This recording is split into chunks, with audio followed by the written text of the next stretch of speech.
como nós estávamos falando um pouquinho antes, quando existe uma oportunidade de trabalho, a gente tem que agarrar, sabe? Que não é fácil a gente ter, né, essa oportunidade, ainda mais de vir num lugar tão amado, com pessoas tão queridas que estendem os braços a todos nós, né? Então, eu não vou dar uma aula, não, né? Eu vou abordar alguns assuntos para que nós todos refletamos juntos a importância do trabalho. Justamente no dia de hoje, né? Quando me perguntaram qual era o tema, eu não podia fugir do tema. E é um aspecto que a gente sempre fica meio preocupada, né? Quando você vai fazer uma palestra, ou você vai fazer alguma explanação, eu gosto muito de pegar a parte do evangelho, porque a gente se emociona, a gente segue junto, né? E essa parte, assim, geralmente eu deixo mais de lado.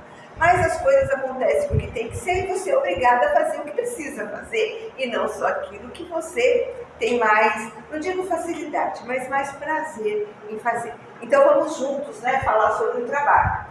Então, eu gosto muito dessa figurinha, porque desde os tempos dos neandertais a gente evoluiu tanto, e hoje nós estamos com a mesma postura física, numa dependência absoluta, preocupados só com o que está à nossa frente, como era antigamente, não é? Quando você está ereto, quando você não está olhando na telinha, você está olhando para o mundo. Você cruza seus olhos com os outros. Mas hoje nós estamos assim, que nem aquele último lá, só preocupado com o que aquela tela nos traz. Estamos, inclusive, vivendo uma pandemia de dependência tecnológica. Nossos jovens, nossas crianças e até os adultos estão nessa dependência, que não consegue ficar longe do celular muito tempo. Mas esse é um assunto que fica para uma outra vez. A necessidade do trabalho é uma lei da natureza, nos explica o Espírito de Verdade, no livro dos Espíritos, questão 676. É uma necessidade individual. E quando você está em civilização, quando você vive com um grupo de pessoas, essa convivência traz maiores necessidades para defender o grupo. Então você tem que trabalhar muito mais, o que aumenta as necessidades e também os prazeres, não é? Então o trabalho é um meio de aperfeiçoar a inteligência do homem. Sem o trabalho, o homem permaneceria na infância intelectual. Eis porque ele deve a sua alimentação, a sua segurança, o seu bem-estar. Tudo ele deve ao trabalho. E mesmo aqueles que são de físico franzino, eles têm que desenvolver um pouco mais a inteligência, né? Então, quanto mais o homem evolui, as possibilidades tecnológicas exigem menos dele fisicamente. Em compensação, precisa aumentar a sua inteligência. Então, está aqui a mesma figurinha, dizendo que no primeiro momento, quando o homem antigo foi evoluindo, ele começou a cultivar o solo, daí ele começou a fazer as construções, ele passou a ser um homem que trabalhava em todos os lugares e foi para a pintura, ou seja, ele foi evoluindo o seu olhar e buscando trabalhar aspectos maiores. Por quê? Porque esse homem que trabalha na fábrica, está com o maçarico na mão, o equipamento de proteção, de segurança e tudo, quando ele sai do seu trabalho, ele tem a família, ele tem o lazer, ele tem o estudo, e ele pode sim buscar se desenvolver também em outros campos do conhecimento. Essa aqui é a frase que estava lá atrás, a resposta no livro dos Espíritos, questão 647. Então a gente pergunta assim, por que o homem trabalha, né? Por que a gente sai de casa para trabalhar? Porque nós temos necessidades materiais. Comer, beber, pagar aluguel, comprar uma casa. Secundárias. Vestir-se bem, passear, lazer, cursos. Eu disse vestir-se bem, aquela roupa de marca, né? Aquele penduricário no pescoço, que não é necessário. Necessário é você estar vestido, mas você passa também a investir um pouco em outras coisas. E as espirituais, que é o desenvolvimento moral e espiritual, aperfeiçoamento da inteligência, sem o que permaneceria eternamente na infância intelectual. Se nós não precisássemos trabalhar, nós não teríamos nos desenvolvido tanto. desenvolvido nos relacionamentos com o outro, desenvolvido nas redes de proteção, porque a gente não ia trabalhar, então você ficava fazendo sempre a mesma coisa, o suficiente, e não mais aquilo que te desenvolveria realmente. Então, Deus espera que todos nós trabalhemos. Porque trabalho é oportunidade de progresso, progresso material sim, mas evolução espiritual também. E alguns falam, mas vamos estudar, vamos na casa espírita, estudar lá na sexta-feira, ou no sábado, ou nos outros dias que eu não demorei, vamos lá estudar? É trabalho. É trabalho porque você está se alimentando, você está alimentando o seu espírito de conceitos novos. Daí alguém vai dizer assim, mas eu já estudei o livro dos espíritos, nossa, isso eu não preciso ler mais. Você estudou em outra época, quando você não era o que você é hoje. Então muita coisa que hoje você percebe, naquele tempo você não percebeu. A maturidade faz com que o nosso olhar se aprofunde. Então estudar é trabalhar sim, e toda ocupação útil é trabalho. Como disse nossa amiga, vamos trabalhar aqui na casa espírita, então o que se fizer, até trocar o papel higiênico lá no banheiro, né?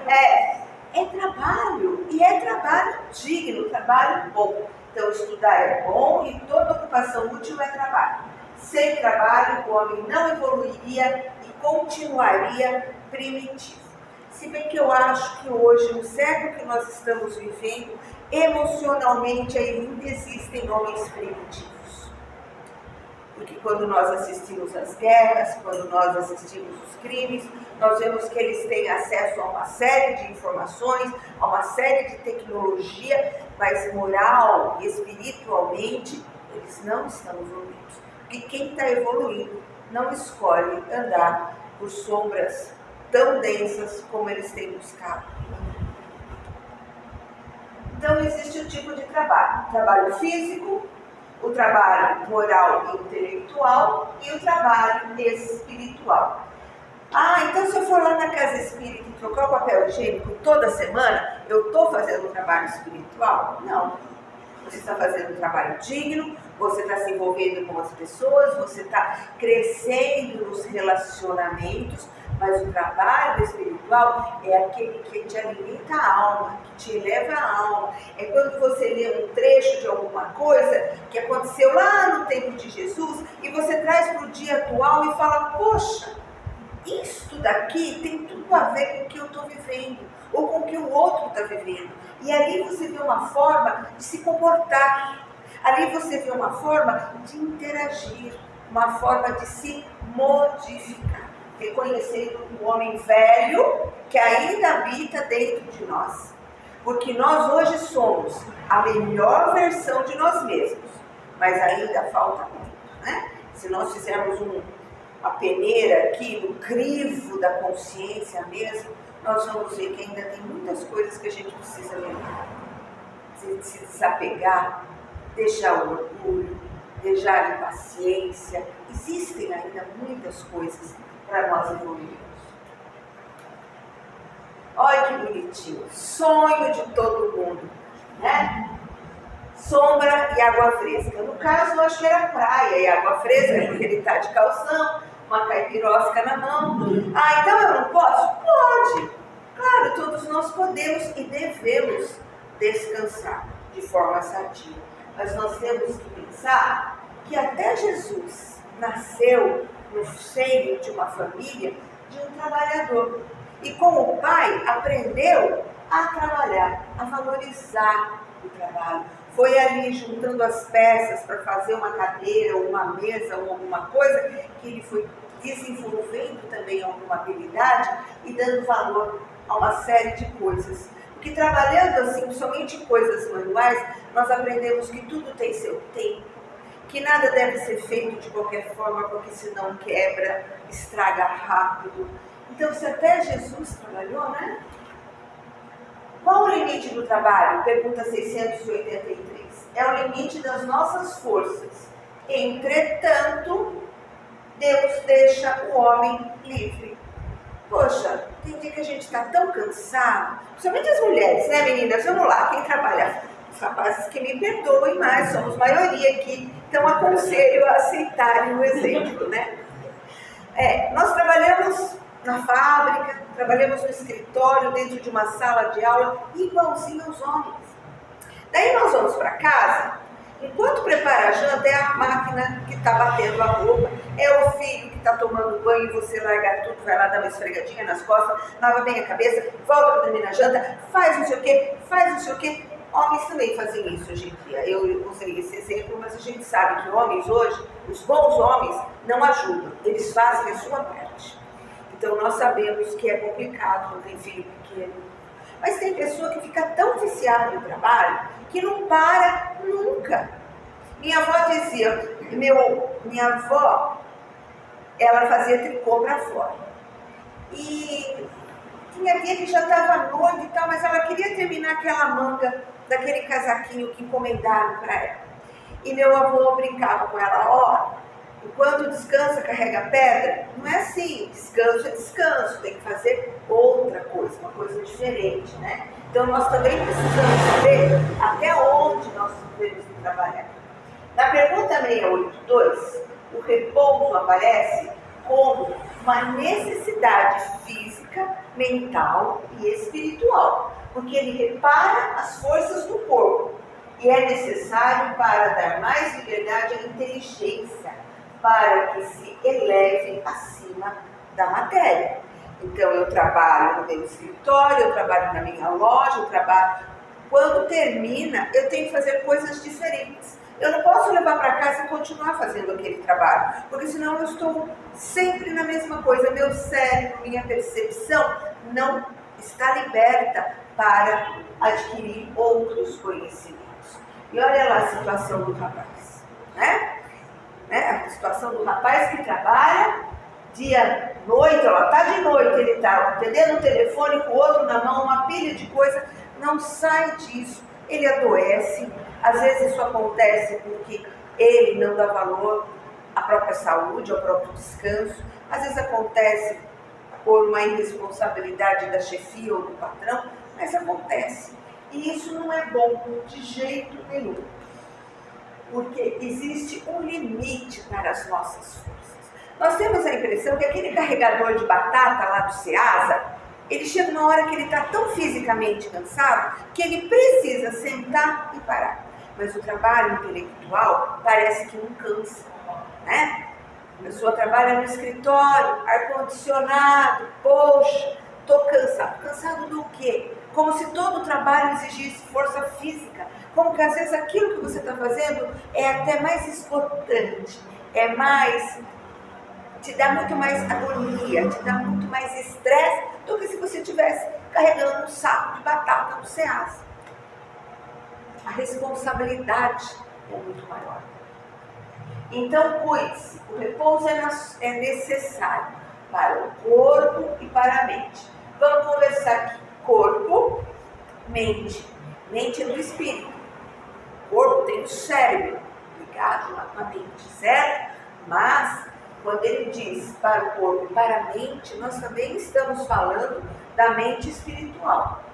Porque é no sono, por exemplo, que o corpo repousa e que o espírito que não dorme vai fazer um outro tipo de trabalho. Então, dormir é necessário? Sim. O corpo descansa e o espírito evolui. Olha que bonitinho. Ai, é tão bom quando criança pequena dorme, né? E que dá a impressão que eles dormem pouco. Mas aquele sono largado, aquela coisa gostosa, é necessário recarregar as energias. Esse hominho aí era um homem muito crente, mas ele acreditava tanto no poder de Deus, ele se sentia tão abençoado, que houve um dia lá na região que ele morava, que os jornais, o rádio, a TV, tudo dizia que ia subir as águas, que a chuva estava muito grande e que todo mundo deveria buscar um lugar para se abrigar. Ele foi ficando, ele falou, não, Deus me salva, Deus me ajuda. E ali ele ficou. Bom, a água foi subindo. E novamente, passou lá um rapaz, o vizinho, com aqueles barquinhos que a gente vê na TV, né? E disse, seu Zé, sobe aqui, vamos embora, que vai subir a água, seu Zé, tá na hora de ir. E ele de novo, não, eu sou um homem de fé, quem tem fé não acontece nada, eu vou ficar aqui porque Deus vai me salvar, vai me proteger. E a água foi subir. De repente aqui, que nós vemos passar algumas coisas, veio também um tronco enorme de árvore, enorme. E agarrado naquele tronco, já viram algumas pessoas. E disseram para ele, vem seu Zé, vem porque a água vai subir. Vamos que a gente consegue parar ali na margem. Não, nada vai me acontecer, porque Deus vai me salvar. Resultado, a água subiu e ele subiu também. Não é? Ele fez a passagem. E chega lá revoltadíssimo. Ele fala, poxa, eu sou um homem de Deus, eu dava cesta básica, eu dava sopa, eu vestia, eu fazia, eu acontecia. Como que Deus deixou que eu morresse daquele jeito? E lá, São Pedro, sei lá quem que foi receber o homem, pegou e falou, Zé, bota a mão na consciência. Teu vizinho passou, você não foi. O tronco de árvore veio, você não foi. Deus fez tudo que era possível, mas você não agiu. Então, isso é trabalho. Trabalho é você saber a hora que você tem e tomar uma atitude. Trabalho é saber que Deus possibilita tudo, mas que é você que tem que resolver. E saber também que o nosso trabalho, quando muito, é cuidar de nós mesmos e dos nossos familiares até um certo ponto. Até um certo ponto. Quando os filhos são pequenos, belezinha, hora de cama, hora de comer, hora de tomar banho, hora de ir para a escola. Quando eles crescem, são espíritos independentes. Nós não damos conta de nós mesmos. Nós não conseguimos fazer adequadamente o trabalho de autorreflexão. A gente não consegue se voltar para si mesmo e ver as nossas sombras para poder iluminá-las, mas quer resolver o problema da sombra do mundo. A gente não se modifica nos vícios de comportamento que a gente tem, mas quer que o outro se modifique. E sofremos por causa disso. Então nós temos que mudar esses paradigmas. Nosso maior trabalho é voltarmos para nós mesmos, nos conhecermos profundamente e fazer o trabalho da reforma íntima. E o que está ao alcance da minha mão, eu resolvo. O que está além disso, eu entrego para Deus. E aceito a decisão dos outros, porque sofremos muito por aquilo que não podemos mudar. Ajuda-te que o céu te ajudará. Acho que seu Zé não conhecia essa frase, né? Ele só achou que o céu ia fazer tudo. No fundo, equivale a dizer que as leis de Deus são invariavelmente prontas para nos ajudar. Entretanto, nada conseguirão realizar por nós se nós não dermos pelo menos o mínimo que nos cabe. Daí vem essa figurinha aqui, né? Amarraram um pedregulho numa pobre borboletinha. E ela luta. Ela tenta subir a escada, ela tenta voar, mas está presa ali, mas ela não desiste. Ah, então Deus fará com que ela levante a pedra? Dificilmente. Mas pelas inúmeras tentativas, o nó vai se afrouxando. E quem sabe ela se liberta. É a única chance que ela tem, é acreditar que Deus vai interferir e fazer a parte dela. Porque se ela disser que Deus venha resolver, ela vai morrer presa ao pedregulho. E normalmente nós somos assim. Nós cansamos de lutar. Nós cansamos de trabalhar. Nós cansamos de correr atrás daquilo que acreditamos, porque parece que nada adianta. Mas pode adiantar sim. Os nós geralmente se afrouxam. E se não for agora, um pouquinho mais para frente, a gente alcança o que precisa. Richard Simonetti, eu gosto muito desse autor, no livro Cruzes do Caminho, ele fala sobre a mesma frase. E uma das características lamentáveis do ser humano, que é fruto da sua imaturidade, é a tendência a acomodamento. Inspira uma interpretação equivocada da lei de causa e efeito, que induz a inércia em situações difíceis. são encaradas com inexorável karma, puro engano. Tudo pode se modificar, tudo. Vocês conhecem essa fábula? Né? Então o sábio estava com o seu estudante, ajudante, um sábio de nível menor que estava ainda na evolução, passeando, andando por as ruas de um determinado lugarejo. Eles passam por uma fazenda toda abandonada, a casa feia, cerca caída, e no meio de um pasto já mal nutrido tinha uma única vaquinha. Magrela já, coitada, porque o pasto não ajudava. E quando eles batem a porta daquela família pedindo pouso, e vão conversando, a família diz: aqui está tudo muito difícil, mas a gente tem a vaquinha, né? A vaquinha dá o leite, a gente bebe o leite, vende o que sobra e vai levando, mas falta de um tudo. O sábio agradece a cortesia, sai e dá uma ordem para o seu discípulo: volta lá e joga a vaquinha no precipício. Mas como? Como vou fazer isso? Coitada da vaquinha, coitada da família que depende da vaquinha. Eles precisam dessa lição. E o discípulo, meio desconfiado, né? Meio chateado, com o coração apertado, vai e obedece. A ele cabia obedecer. E ele joga a vaquinha no precipício. Comeram a vaquinha, né? Para não desperdiçar, obviamente, mas acabou a carne da vaquinha. E a fome batendo, eles resolveram ver o que dava para fazer.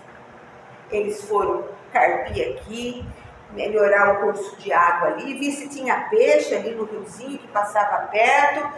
Tem peixe sim, então tem uma refeição aqui, então vamos criar galinha, vamos fazer isso, vamos fazer aquilo, porque eles tinham tudo para melhorar, mas estava acomodado com o leite da vaquinha.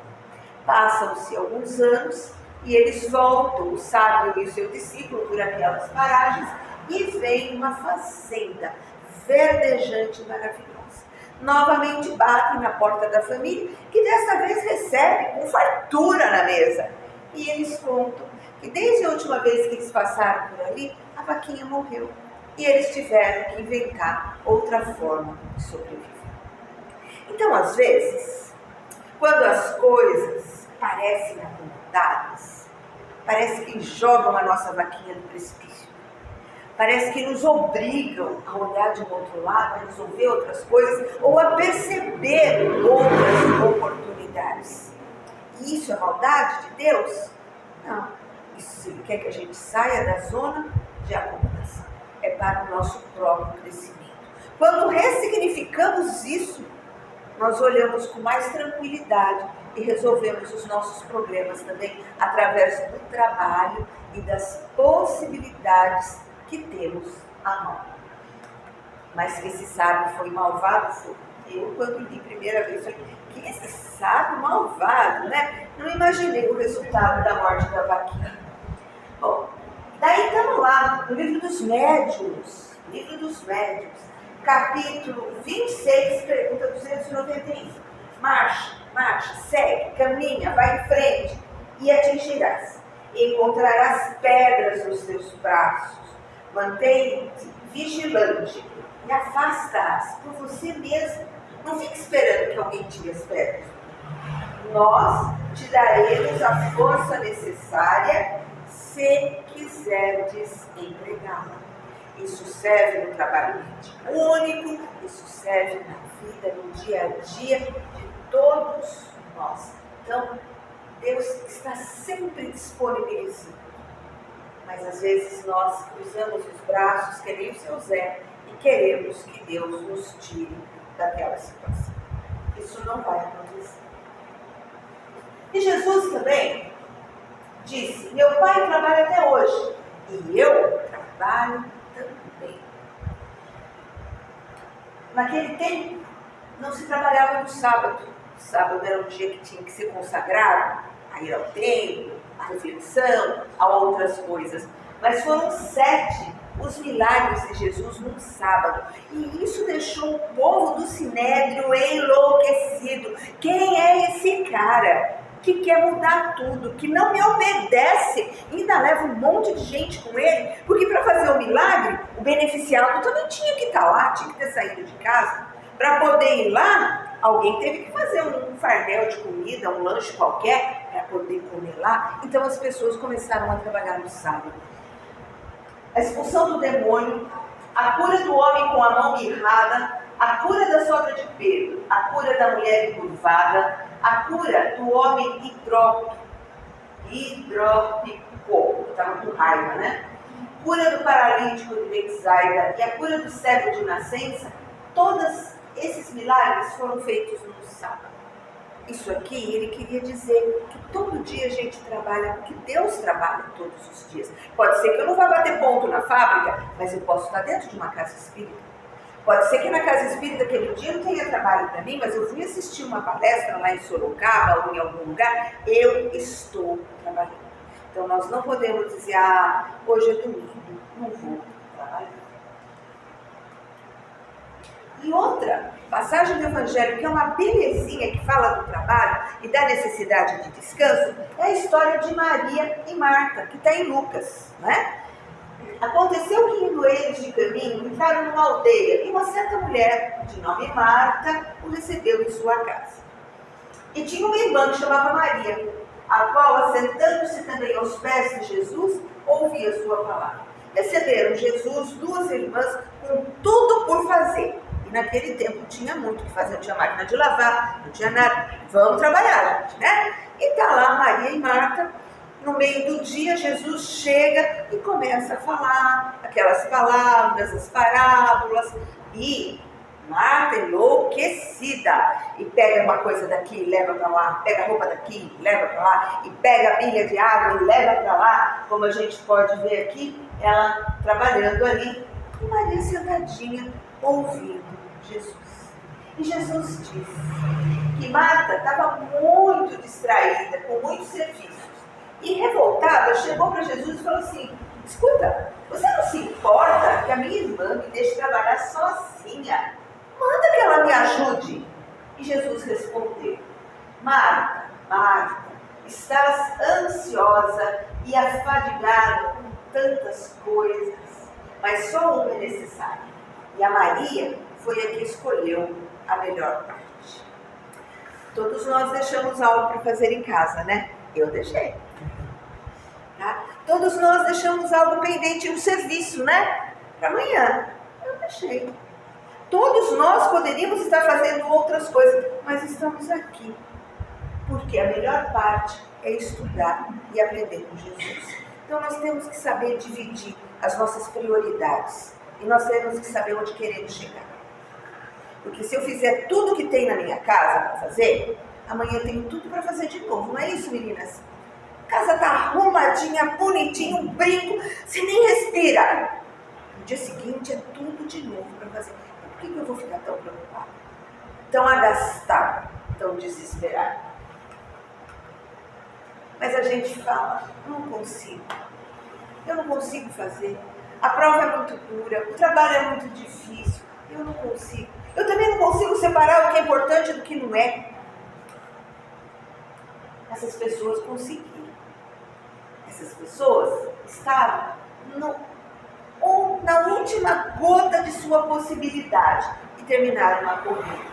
O cadeirante, ele não podia mais ser atleta, foi ser atleta paralímpico. Será que nós não podemos muitas coisas? Eu conheço pessoas que têm uma deficiência e que fazem coisas que eu não consigo fazer. São ótimas. Eu contribuo com um pessoal que eu conheci numa feira que eu fui visitar em São Paulo, que talvez vocês conheçam, que são os pintores com bocas e pés. Eles nasceram com tantas dificuldades, sem mãos, sem braços, às vezes uma perna só ou não. Eles pegam o pincel na boca e eles pintam. Gente, eu sou uma pintora horrível. Nada fica bonito. E eles fazem coisas lindas. Então não é também uma questão de querer, porque eles podiam estar se lamentando no fundo de uma cama. Não é verdade? Mas não foi isso que aconteceu com eles. E não foi isso que aconteceu com o Chico. Porque Chico tinha um monte de dores. Tinha dores todos os dias. seus olhos sangravam, as dificuldades eram imensas. E ele fez o que fez. Então vamos deixar nossos achaques um pouco de lado. Vamos deixar as nossas dificuldades um pouco de lado. Vamos olhar para os nossos dons, para os nossos talentos e ver aonde nós estamos entregando os talentos que Deus nos deu. Vem Joana, a preceptora de Divaldo, e aqui no meio da frase, que é a lei da natureza, o qual o homem foge para o progresso, por meio de suas necessidades imediatas na comunidade social onde vive. Ele supre através do trabalho, desde as imperiosas necessidades de comer e beber, defende-se dos excessos climatéricos, ou seja, constrói uma casa para fugir da chuva, até os processos de garantia e preservação da espécie pela reprodução. Pelo trabalho, o homem vê-se coagido à obediência e a buscar se melhorar. O que nos diz André Luiz a esse respeito? André, aquele médico aqui na Terra, né? Que não atendia fora de hora, não. E que se não pagasse a consulta também não queria atender, não. Né? André Luiz. E ele vai lá e ele aprende o prazer que é trabalhar com amor.